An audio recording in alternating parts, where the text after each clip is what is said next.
I will always and forever be a dancer.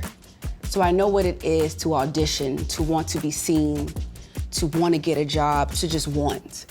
So when I stepped into that role as a choreographer in the room and can make certain decisions, I always wanted to make sure that I did it with kindness.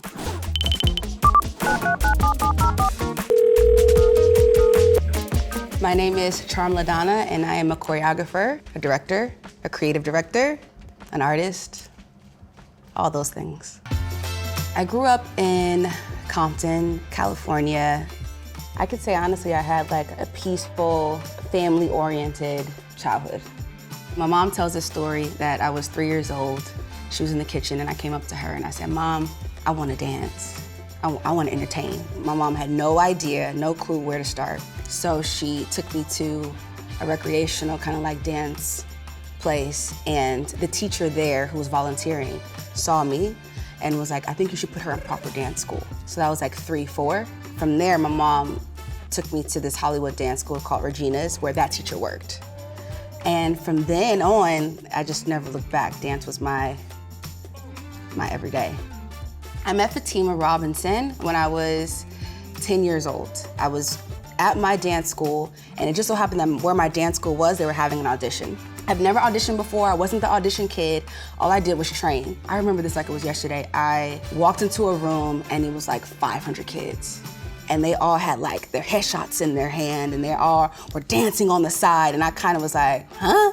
Long story short, I auditioned. And out of all those kids, Fatima picked 5. And I was one of the 5.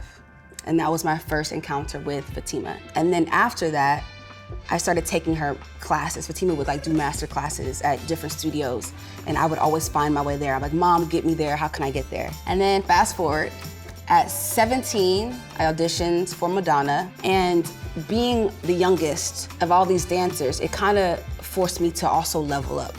I feel like I was always a hard worker. I've always felt like I had to be exceptional to be accepted. But watching all the dancers, watching the choreographers for the Madonna tour, watching Madonna, watching everybody just inspired me to even push even harder. I learned on tour that this is what I wanted to do. If I didn't know before, I knew after doing that world tour that dance, choreography, performance, stage, I loved it, 100%. I was so determined to make it. It didn't matter. So yeah, there was a point in time I was at UCLA doing 20-something units, and I had to get permission from the dean because you can't do that. And I was full-time with Fatima, also teaching classes, also trying to make ends meet.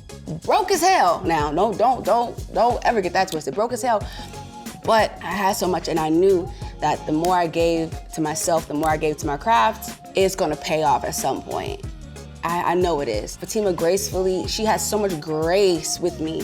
She knew I was in school and she worked with it, because if you really think about it, like an artist schedule, award shows, all these things are sometimes unpredictable. It's not like I was working a 9 to 5, right? Where I know I'm going to work at 9, I'm off at 5, I got class at 6.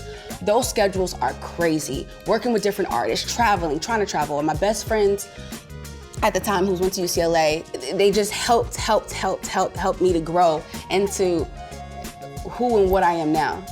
I would not be where I am without the community of people. In the time with working with Fatima Robinson, I was a sponge, and I learned as much as I could, not just about dance, but business, people, a room, who's who are the key players in the room, how to create longevity in this profession. When I'm about to age myself, child. I think I was around 24, 25 when I decided that I could do this on my own. And I spoke to her about it. And let's be real, I'm loyal to the soil. And she was my mentor. She still is my mentor. I still talk to this woman anytime. I spoke to her about my feelings. I spoke to her about me wanting to grow. And she always says this thing is that she made herself, but better. That's what she tells everybody. And people ask like, "Oh, your protege charm." She's like, "Oh, I made myself, but just better." And I thank her for that, for pouring into me and not being afraid to pour into me. I will always and forever be a dancer.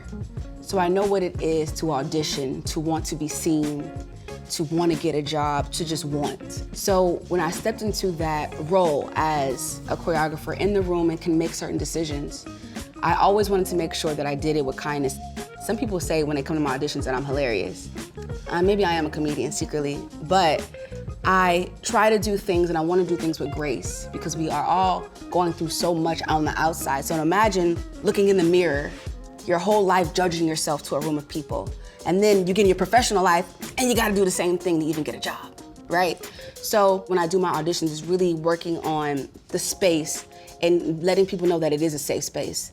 And even though you are auditioning and even though you may feel these nerves, it is simply that. I think I just posted a video and I was like, it's simply an audition, guys, like relax. I do work with very different artists. And I think for me, the key is doing my best to understand the person. I always say none of my artists could look the same because they're different. They're different people. And when you get to know them, you understand that, which is why I think the trust is there. The inspiration comes from the artist sometimes. The inspiration comes from the music. The inspiration comes from some of the students I teach. My inspiration can be drawn from so many things. I always do say that I'm gifted and I'm blessed, that I'm able to move through spaces and conform them to how I see fit. So the call for the Super Bowl came from Sal. He was like, yo, Charm, I think I have something for you. I think you're perfect for this. I'm gonna call you back. And I'm like, all right, Sal.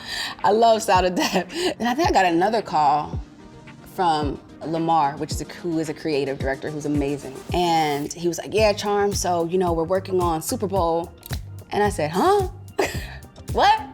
He's like, we're working on Super Bowl with Abel and The Weeknd, and would love for you to come on. I'm like, say less. And in the back of my mind, I'm like, wow, I remember I was a dancer for Super Bowl because Fatima had choreographed for Black Eyed Peas and I was one of the people in the thing, and I had did some choreography too on that as well, but crazy because I remember being a dancer going, oh, one day I'm gonna choreograph this. And then that's all, like, it's crazy how my dots and my lines just like align. But yeah, and so they said that and I was just kind of like, you chill. I was chill about it, like, all right, you chill on the phone, like, all right, cool, I got off the phone and I'm like, Mom, like, I think I'm about to do the Super Bowl. She's like, what? I'm like, yeah. Now, fast forward, yes, I got the job, and then in my mind, I like I said, I couldn't believe it or not. With all the things I've accomplished, and I just couldn't believe, like, what? Like, this is happening? After we did it, I go, how the hell did we do a Super Bowl in COVID? How do we do this? How do we pull this off? How do we pull this off? And I just feel like I always get tested and I always get reminded that I can do anything. I hope this doesn't come off the wrong way, but I've been learning to give myself flowers. I used to skate by jobs and do them and be on to the next because I'm always on the go. And what's important to me is understanding and living in the moment. And I feel like maybe Super Bowl was the first time I really lived in a moment of like, all right, Charmaine, you are really living it.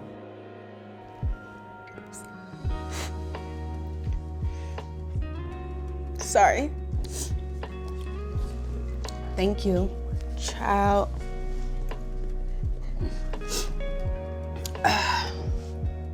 I'm blessed, and I know that the gifts that I've been given, have opened up a door for me, have opened up doors for other girls, anybody that maybe have a similar story. Sometimes, guys, it doesn't seem real because I was a little girl whose mom couldn't afford to go to concerts, and now I'm choreographing them. So sometimes it is surreal for me, but I think that's what I mean when I say giving myself flowers and acknowledging these things for myself, because if I don't, then nothing will ever be enough. My advice to someone who wants to get the call, if you find that you aren't getting the call, make the call. I hope that makes sense. Don't let that go over your head.